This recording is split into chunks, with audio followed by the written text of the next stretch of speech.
groups that we're dealing with now.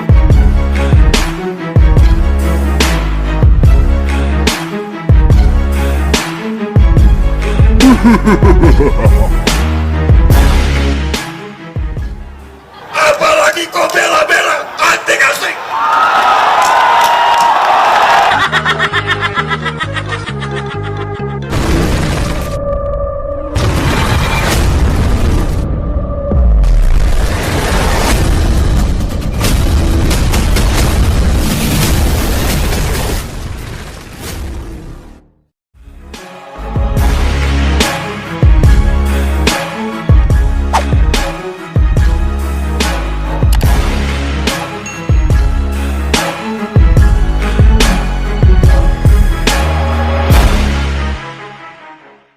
Berita pemotongan plat baja pertama, First Steel Cutting, atas 2 unit offshore patrol vessel, OPV, pesanan Kementerian Pertahanan, Kemhan, untuk TNI AL oleh galangan PT Daya Radar Utama, DRU, Kamis tanggal 26 Agustus tahun 2021, membuat ramai jagat pemberitaan alutsista nasional. Lantaran merupakan jenis kapal baru di lingkup TNI AL, maka tak sedikit warganet yang bertanya, apa definisi dan perbedaan OPV jika dibandingkan korvet ataupun frigat. Dari pantauan komentar pembaca, tak sedikit yang dibuat bingung, seperti desain dan panjang OPV, plus persenjataan yang menyerupai sebuah korvet, frigat bersenjata lengkap. Faktanya, sampai saat ini belum ada definisi yang baku tentang apa itu OPV. Pasalnya masing-masing negara punya persepsi berbeda yang disesuaikan pada kebutuhan operasinya. Namun secara garis besar, OPV adalah kapal patroli yang mampu beroperasi di laut lepas untuk melindungi zona ekonomi eksklusif, ZEE. Lantaran dipersiapkan untuk beroperasi di laut lepas, maka sang kapal patroli harus dibuat dalam ukuran besar, karena diharapkan punya endurance lebih lama ketimbang kapal patroli standar. Dengan label patrol vessel, kapal patroli, maka instalasi persenjataan disesuaikan untuk tugas patroli. Perspektif ini pas bila mengacu pada apa yang dilakukan Angkatan Laut Inggris, River Class, Australia, Arafura Class, Pakistan, Yarmouk Class, India, Saryu Class, dan Thailand, Krabi Class. Implementasi dari OPV kelas modern yang namanya disebut tadi adalah hadir dengan persenjataan kelas kapal patroli, tapi punya ukuran besar untuk mengejar endurance yang tinggi. Tapi perlu dicatat, umumnya OPV modern telah dipersiapkan untuk suatu waktu di-upgrade alias naik kelas.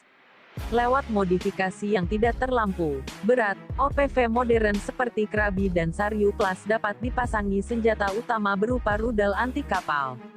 Sumber kami di lingkungan internal TNI AL menyebut ada 2 opsi dalam pengembangan OPV, yaitu antara membesarkan kapal patroli atau menurunkan kemampuan senjata dari sebuah korvet atau frigat. Bila melihat desain OPV 90 meter dari PT DRU, yang ditampilkan kemungkinan adalah setup persenjataan tertinggi, bila OPV itu kelak dioperasikan TNI AL. Dari rekaan pada gambar, OPV 90 meter PT DRU dilengkapi kanon reaksi cepat Rheinmetall Millennium Gun kaliber 35 mm yang disematkan di atas hanggar. Kemudian di bagian dek tengah, terdapat 2 tanda kali 4 peluncur rudal anti kapal dan di bagian haluan nampak meriam oto Melara 76 mm Super Rapid Gun. Jika melihat konsep OPV yang telah berjalan di banyak negara, maka pemenuhan senjata awal pada OPV TNI AL dipercaya untuk instalasi senjata di haluan terlebih dahulu, yang bisa jadi spesifikasinya diturunkan ke meriam kaliber 40 mm atau kanon 30 mm.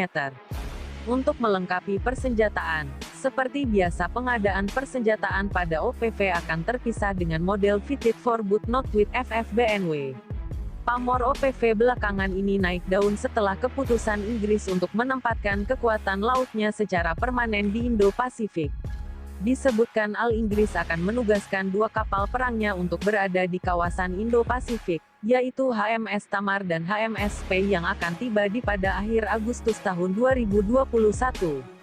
Yang diboyong Inggris adalah OPV River Class yang notabene mengandalkan kanon DS-30B kaliber 30 mm, senapan mesin berat kaliber 12,7 mm dan senapan mesin sedang. Diawaki 34 personel, OPV ini rupanya punya endurance jempolan, yaitu dapat berlayar terus-menerus selama 35 hari. Walau persenjataannya terbatas, OPV ini punya dek helipad yang cukup besar, yaitu mampu didarati helikopter angkut sedang sekelas Merlin. Untuk keperluan SAR dan VBSS, Visit Board, Shark and Seizure, tersedia 2 unit RHIB, Rigid Hull Inflatable Boat. Dan seperti pada OPV lansiran PT DRU, elemen-elemen di atas telah dipersiapkan dalam rancangannya. Sejauh ini belum diketahui persis apakah nantinya OPV untuk TNI AL akan masuk ke kelas satuan kapal patroli, SATROL, yang berkode LEM.